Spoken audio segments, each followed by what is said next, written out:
আসসালামু আলাইকুম। আমি তাজবিউল হাসান অনিক। আমি আজকে আপনাদের যা শিখাবো তা হলো ফটোশপ।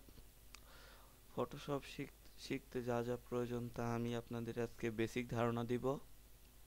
যেমন ফটোশপের টুলগুলো, ফটোশপ এর টুলবার কিভাবে কাজ করে। আজকে বলা যায় আপনাদের আমি প্রথম ক্লাসে ফটোশপের সাধারণ ধারণা দিব। চলুন আমরা এবার ফটোশপের টুলগুলো দেখি।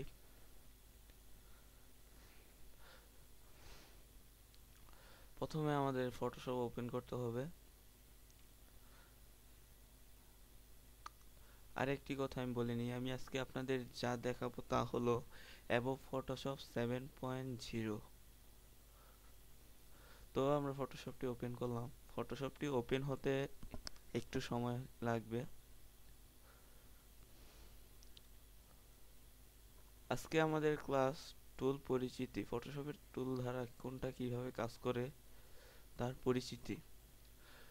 তাহলে আমরা প্রথমে একটি ফাইল ওপেন করি।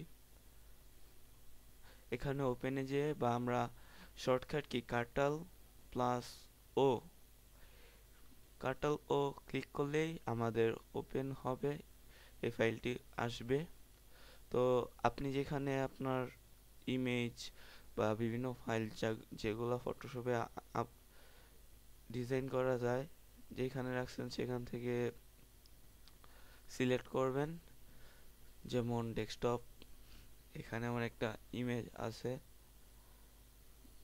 ওপেন। এখন আমরা দেখতে পাচ্ছি একটি ফাইল ওপেন হয়েছে। তো আমাদের যেই কাজ প্রথম হলো এই টুলটির মার্কিউ টুল।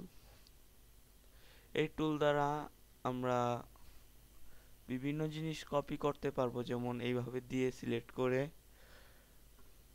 কার্টল আল্ট্রা চেপে কপি করতে পারবো এইভাবে। তারপর ডিসিলেক্ট বা আবার আন্ডু করে এই টুল দ্বারা আমরা কাট করেও নিতে পারবো আরেক পেজে। যেমন আমি আরেকটা নিউ ফাইল নেই, নিউ। এখানে আপনারা সাইজও মানে ড্রাফট ফটোশপ সাইজও চেঞ্জ করতে পারবেন। যেমন আমি দিয়ে নিই A4 সাইজ। নিউ একটা পেজ এসে পড়েছে আমরা দেখতে পাচ্ছি। তারপর আমি আমার আগের পেজটায় যাই। তারপর আমরা আবার কার্টল আলট্রা চেপে কার্টল চেপে কাট করে নিতে পারি, যেমন অন্য পেজে।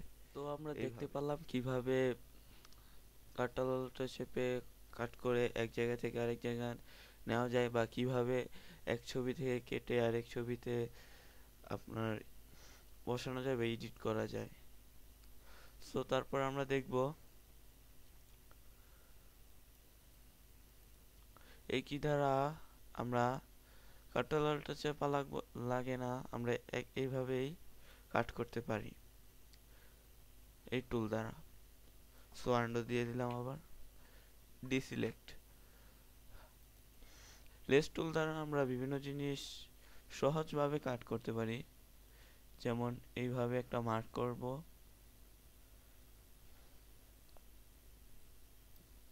মার্ক করে আমরা কপি করে এই জায়গা থেকে আবার এই জায়গাও সুন্দরভাবে বসাতে পারবো। ডিসিলেক্ট, তারপর আমরা টি চেপে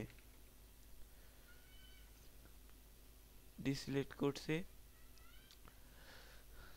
আমরা এক জায়গা থেকে কাট করে কপি করে এই টুল দ্বারা আমরা নিতে পারি নিজের ইচ্ছা মতো। তারপর আমরা এই ক্রপ টুল দ্বারা আমরা আমার ছবি কতটুকু রাখবো বা প্রয়োজন সেইটুকু আমরা ক্রপ করতে পারি। এভাবে সিলেক্ট করে এন্টার চাপলেই ক্রপ হবে।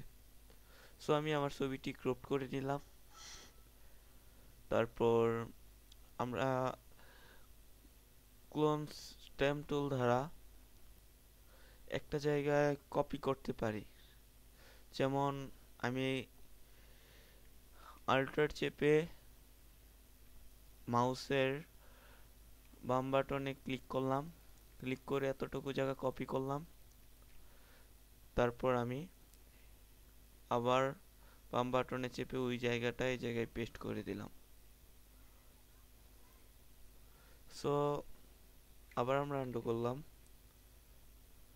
তারপর আমরা হিস্টোরি টুল দ্বারা আমরা যা করতে পারি সেটি হলো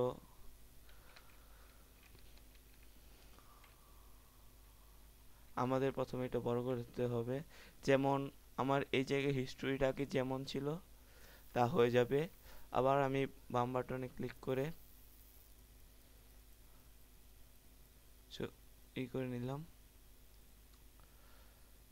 তারপর আমরা ড্রপ টুল, এই টুল আমাদের কোনো কিছু মিলানোর জন্য ব্যবহার করে থাকি। যেমন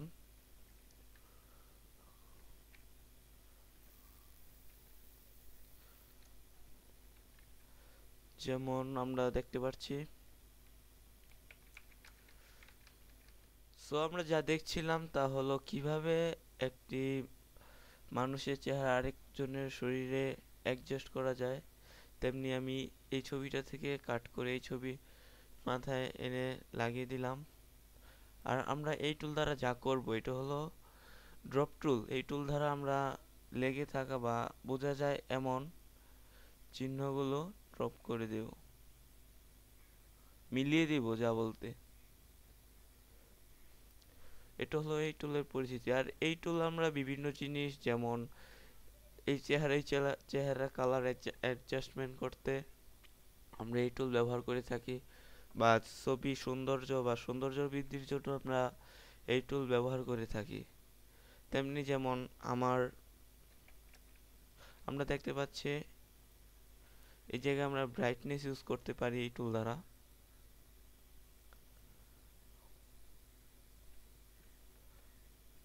আমি হালকা হালকা ব্রাইটনেস দিছি, এই যে আমরা দেখতে পাচ্ছি সাদা হয়ে গেছে। আর এই টুল দ্বারা আমরা ছবির ব্রাইটনেস নিয়ন্ত্রণ করতে পারি, যেমন কালো বানিয়ে দিতে পারি বা হালকা কালো।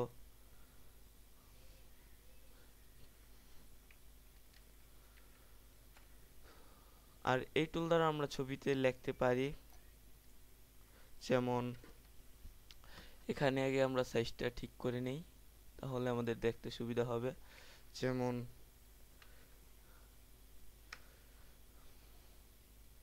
সাইজটা ঠিক হয়নি,